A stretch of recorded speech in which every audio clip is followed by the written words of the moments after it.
My woodworking journey began 7 years ago out of the hardest time in my life. I refer to this period as the dark time.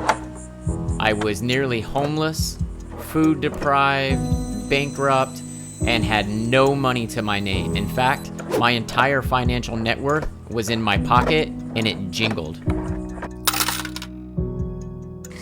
At this moment, I was beginning to get depressed. I was in a dark place. I couldn't find employment. I was the man of the house. I had a wife and 2 daughters, and I couldn't provide for them. And I spent 90% of my day fending off bill collectors. It was horrible. I did what any man would do. I went into the garage and started to mess around with wood. I didn't have a skill set, and I only had a couple of tools. I started with taking apart some old furniture and just examining how it was built. It looked to me very easy, and I built our first table in one day, and it came out great. I was in love with it. My wife couldn't believe it. We put it on Facebook, and it sold within 30 minutes. But the bills were stacking up. That's my money. How is somebody just gonna take my money? Right then, right there, I found a passion and a talent I never knew existed. And I felt for the first time in my life that I found my purpose. I just had to figure out a way to make it a reality. I immersed myself into woodworking. I was completely lost in it. I couldn't believe how it took my mind off of my misery. Well, until I opened up the mailbox and had another letter being served. My car getting repossessed was the next thing in line. That was devastating. I remember thinking to myself at that moment, man, things cannot get worse. And then we were served with eviction papers. We were drowning. In this part of my life I call survival mode. With lack of knowledge and limited skills, I couldn't make money fast enough.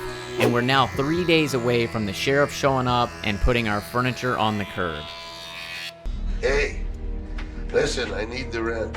I can't wait anymore. I gotta have some more time. I got my son up in here.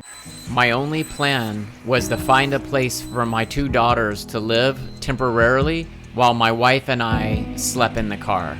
But thankfully, within the last 3 days of this process, my stepmom came through and loaned us $3,000 for a security deposit and first month's rent. But it wasn't all that easy, as my credit was now destroyed from this whole process. But a miracle struck, and a private owner in an apartment complex was willing to rent us out his apartment. With a little money left over, I was able to rent a warehouse to continue my woodworking journey. My wife was full-time into retail. She was doing her thing and I was doing mine. But like I said, I couldn't make money fast enough and we were still falling short. I remember sending our daughters to school with rice and crackers for lunch. We were starving. This family was going through major trials and tribulations, and I remember coming home every day from work before my wife was home, and I would just scream and cry and pray to God that something would lighten up or happen for us. I stayed focused and I put on a good face. I kept making furniture, I kept doing what I was loving, but I wasn't making enough money fast enough. I remember one night, my wife called me and said, Donnie, you're gonna have to come pick me up from work because we only had 1 car. And I didn't have the heart to tell her that I was out of gas. I literally had to leave the apartment and walk to the mall to go pick my wife up by foot and walk her back so she wouldn't have to walk home. This time in our life was so hard. It was time for me to man up, so to speak, and make this furniture business work.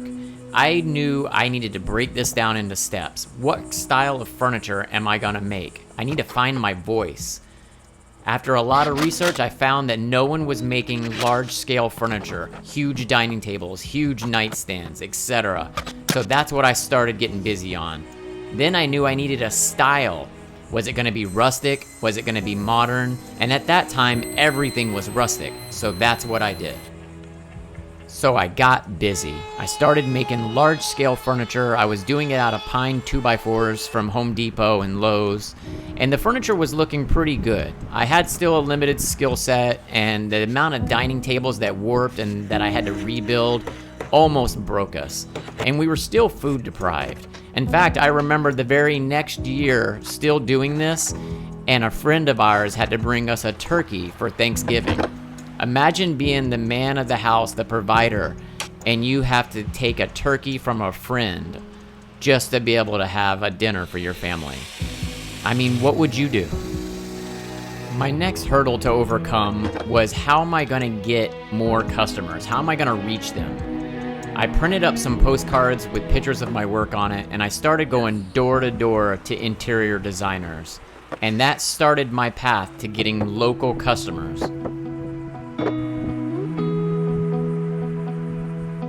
Going door to door was not easy, but it wasn't as bad as you would think. I put my mind to it. I wanted to grow, I wanted to get customers, and I wanted to be an exploding success in my business, and I knew I was gonna have to work my way up and pay my dues. And that's what I've done every day for 7 years.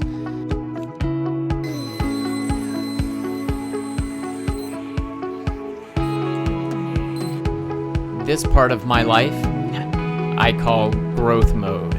We're growing by leaps and bounds. Things change daily. And if you want to follow along and hear more about my story, please comment below and don't forget to subscribe. Let me know what you think. This is the first time I've done a video where I'm telling my story. I'm really nervous about putting it out there, and I can't wait to hear the feedback.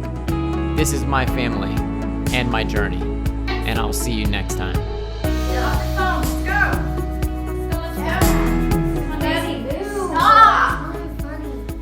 Come on, guys. We can do it. We can film this. We can do Okay, over here. No, Judy, come over here. Izzy, you go to this side. Jax, come here, buddy. Let's get this done. Come on. Come on, come on. Turn around, big boy. All right. No, wait, no ball. Boom. Boom. Okay, guys. All right, ready? Cheese. Boom, we did it.